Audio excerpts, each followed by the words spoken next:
Thank you, Mr. Speaker. Would my right honourable friend agree that this is not just a war about rockets from both sides, but it is actually a war about illegal settlements and stolen lands? And what is the next big political move? I have sat here these last 30 years and heard the same statement every year for 30 years, and nothing has happened. Hoffman.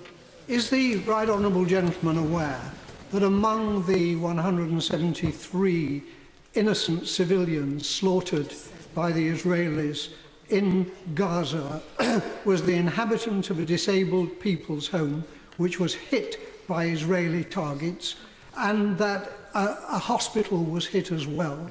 That whatever one says in deploring the role of Hamas, and I have told the Hamas Prime Minister to his face that I deplore what they do, nevertheless, if this goes on, we shall have yet another cycle, the third so far. There will be a fourth. It will go on, and unless the Israelis are willing to make peace, the day will come when the Palestinians will explode in anger and despair.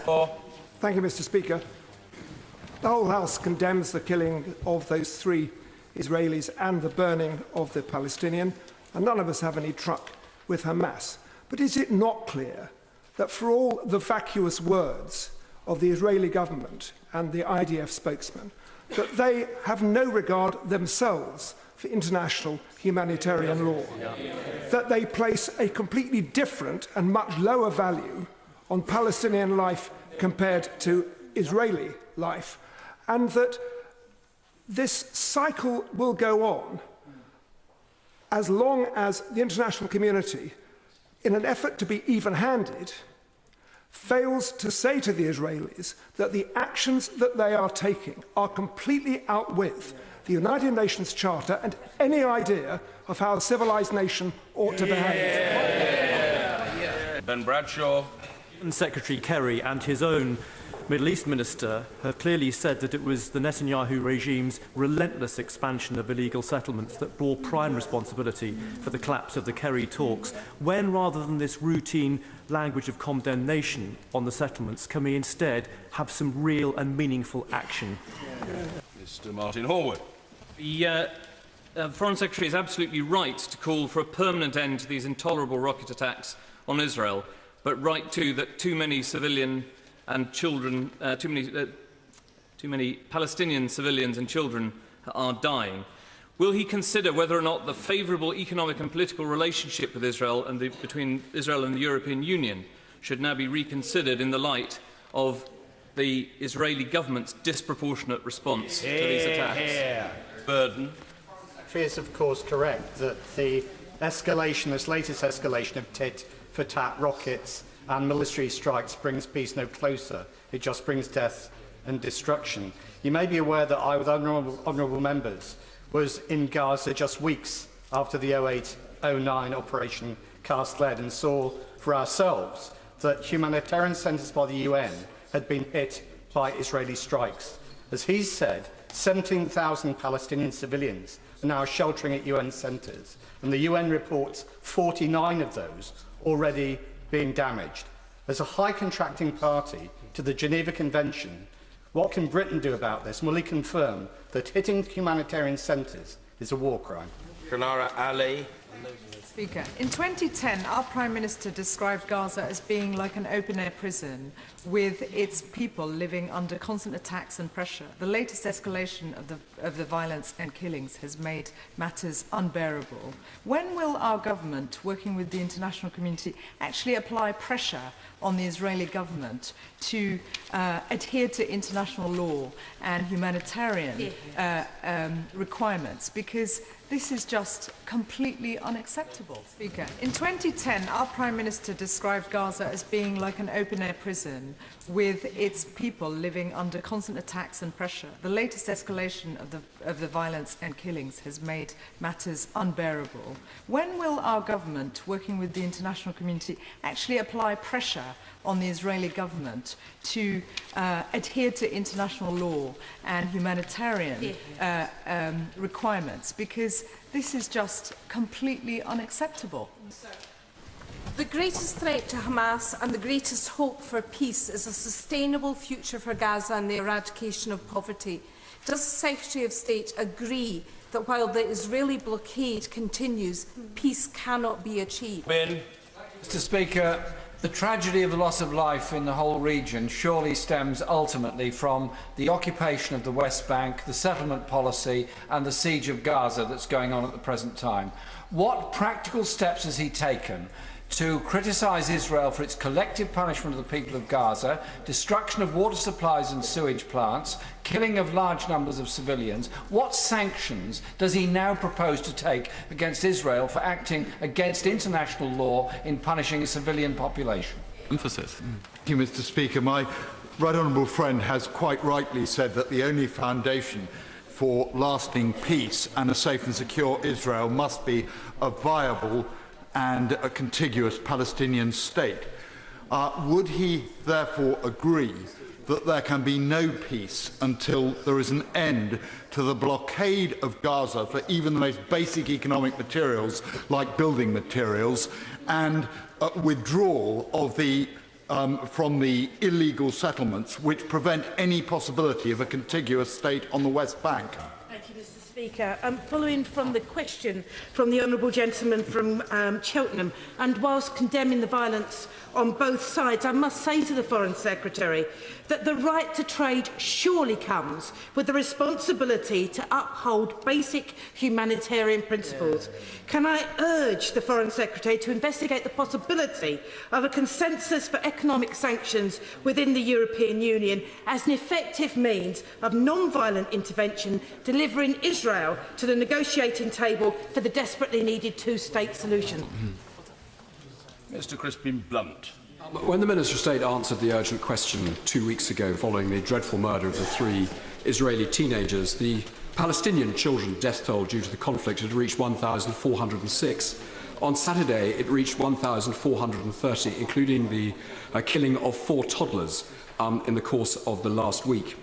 Will the Foreign Secretary now say what he has implied? The Israeli action is disproportionate.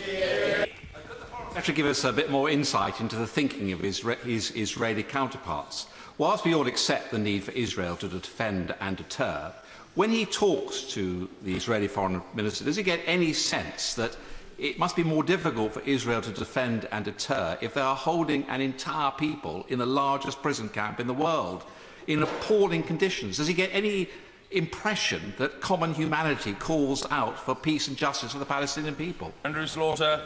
Mr. Speaker, we should not equate the occupied with the occupier. We should not equate a refugee population of 1.7 million imprisoned in a tiny strip of land with the prison guards. We should not equate terrorists firing rockets with a supposedly civilised state systematically killing women, children, elderly and disabled people. Will the Secretary of State accept that if his and other Western governments fail to discriminate between the actions of Hamas and Israel, hundreds of Palestinian civilians will continue to die and the annexation of Palestine by Israel will continue?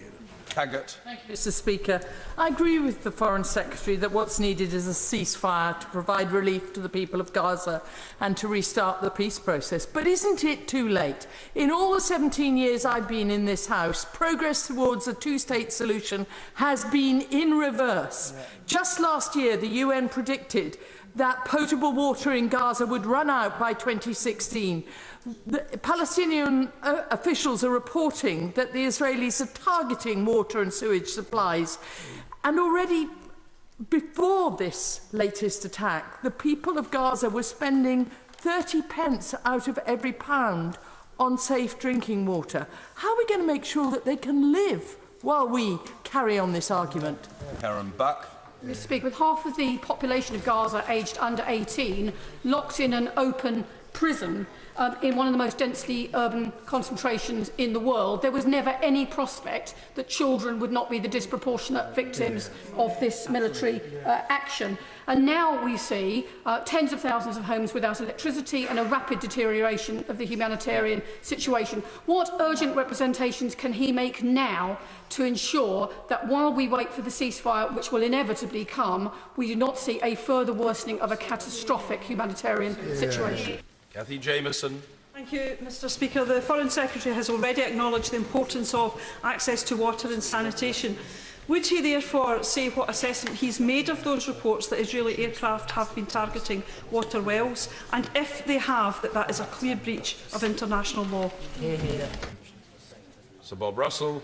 Will the Foreign Secretary confirm that the actions of the Israeli political and military leaders constitute war crimes? Barry Gardner. Thank you, sir. Israel's right to defend itself, of which the Foreign Secretary speaks, is not an unconstrained right. Yet Israel's response has been unconstrained. It has been disproportionate and wrong. Heavy bombing in a densely populated area of 100,000 civilians, causing the death of 170 people, a third of them children, is not self-defence, it is barbarism. What leverage does the Foreign Secretary have, and will he now apply it to make the Israeli government reappraise this barbaric and unproductive strategy? Mr Kevin Brennan. Thank you, Mr Speaker. The Foreign Secretary quite rightly has condemned the rocket attacks by Hamas. But does he understand that his unwillingness to condemn as disproportionate the current response by the Israeli government feeds into a view held by many of our constituents that the lives of Palestinians are not regarded equally with the lives of Israelis in this conflict, and does very little to put that additional pressure on the Israeli government to act in a proportionate way when it is under attack? Byrne. Mr Speaker, the airstrikes, the commando raids and the rocket attacks have got to stop before any more children are killed. But can I press the Foreign Secretary on Resolution 1860, which of course Britain led back in 2009, which said that justice required sustained and regular flow of goods and people through crossings. Does the Foreign Secretary not agree that without progress restoring the normality of trade, jobs and growth, we risk trapping the Palestinian people into a cycle not just of violence but of despair from which there is no escape? Griffith. Thank you very much, Mr Speaker. Well, we understand the immediate need for ceasefire and for humanitarian aid, but we really must look at the underlying causes. With Gaza under siege and 60% of the West Bank now under direct military rule, and a seemingly complete failure to halt the continuing expansion of the Israeli settlements. He's mentioned now how difficult it is to influence Israel about the treatment of Gaza, but these settlements are illegal in the West Bank, so surely more could be done there. Could he explain what more could be done to put pressure on Israel in order to deal with the way that Israel is behaving and therefore bring forward the peace process?